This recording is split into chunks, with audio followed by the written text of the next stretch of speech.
tusitegemee kile ambacho tunakiamini kuwa ndio ufumbuzi katika maisha yetu.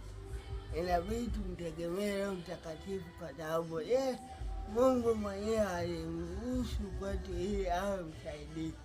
Usihangaika wewe mwenyewe katika maisha yako ukiamini kuwa wewe peke yako unatosha kupambana na kufika katika malengo.